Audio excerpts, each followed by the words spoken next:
Welcome to the weekend edition of the Fast 5 Business News by Fear and Greed. I'm Michael Thompson, and hello, Sean Aylmer. Hello, Michael. Sean, on weekdays, it's all about the Fast 5, the top 5 business stories in 5 minutes. On the weekend, we still keep it to 5 minutes, but we're going to pick out the biggest story of the week, the most remarkable business story, the sleeper story, one that's flying under the radar a little bit, and our favourite story. So let's jump into it. May I nominate what I think was the biggest story?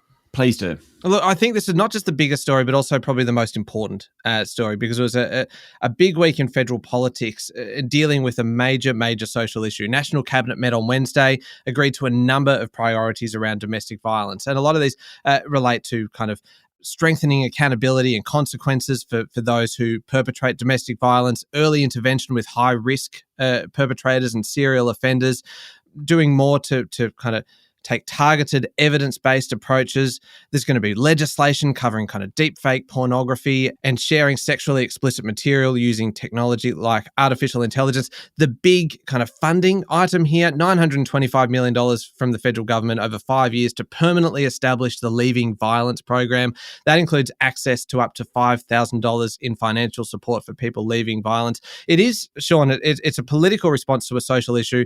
The Prime Minister has described it as a national crisis. I think that's right. In 2022-23, 34 women were killed by a current or previous partner. Broader than domestic or family violence, this is, in that same period, men killed 60 women in this country. In just the first 4 months of this year, 26 women have allegedly been murdered by men. If that's not a national crisis, I don't know what is. And this week, that issue, that vital, critical issue, is getting attention. Yeah.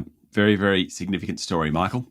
Sean, most remarkable story. What have you got for us? Well, for me, it's Optus and TPG doing a deal to network share. It will allow TPG's coverage to reach 98.4% of the Australian population, 4G and 5G coverage. It basically pushes them into the bush. What's remarkable about it is that TPG tried to do a deal with Telstra last year.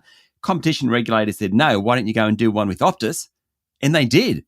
So now TPG, which operates major brands like Vodafone, TPG, iiNet, Felix, they are linking up with Optus. The coverage of Optus plus TPG means that both those companies can now compete with Telstra. So we have three majors, for want of a better word, competing in the bush. And that is really good for customers. Quite remarkable, I think, that Telstra and TPG tie-up was knocked back.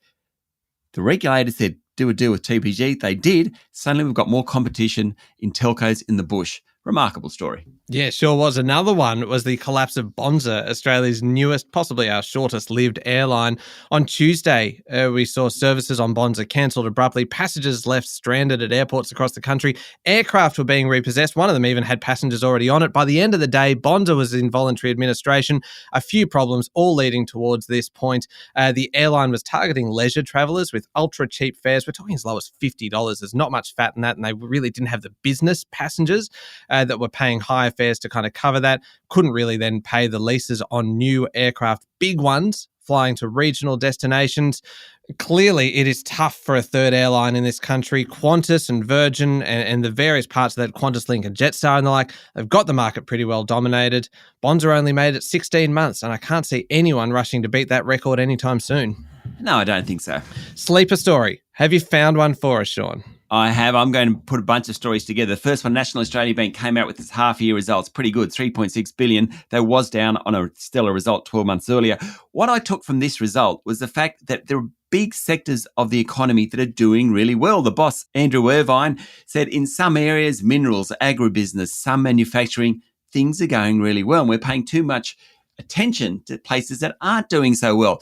Throw in the results from Woolies and Coles, our third quarter sales results this week.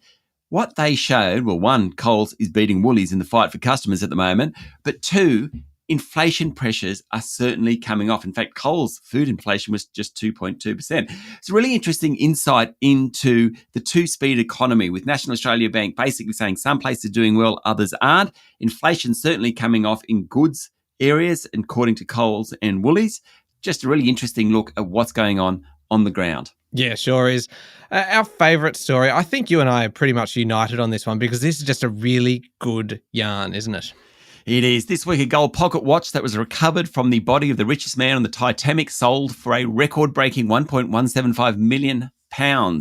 Now, the watch was sold to a private collector in the US. It was the highest amount ever for Titanic memorabilia. The story behind it is great. The original owner of the watch was a guy called John Jacob Astor. 47-year-old went down with the ship in 1912 after seeing his new pregnant wife, Madeline, onto a lifeboat. Now, rather than try his luck with another safety vessel, the impeccably dressed Astor, who was a prominent member of the Astor family, was last seen smoking a cigarette and chatting with a fellow passenger. His body was recovered from the Atlantic Ocean 7 days later. His 14-karat gold Waltham pocket watch engraved JJA was found. Now, Madeline she was pregnant at the time. She gave birth to Jakey 4 months later in a Manhattan Fifth Avenue mansion that John Astor had given to his new wife. Madeline then went on to marry a wealthy banker, had a couple of sons. She married an Italian actor. Eventually, she died at the age of 46. What happened to all that Astor wealth? Well, John gave it to his son, Vincent, from his first marriage. When he died, it went to Vincent's wife, Brooke, who basically then gave it away. Spent 48 years giving the money away, Michael. That is an extraordinary story. There we go. 5 minutes and pretty much everything you need to know in the world of business. Thank you, Sean. Thank you, Michael. We'll be back on Monday morning with the top 5 business stories in 5 minutes. Don't forget to hit follow and join us online on Instagram, TikTok, LinkedIn, Facebook and X. I'm Michael Thompson and this is the Fast 5 Business News by Fear and Greed.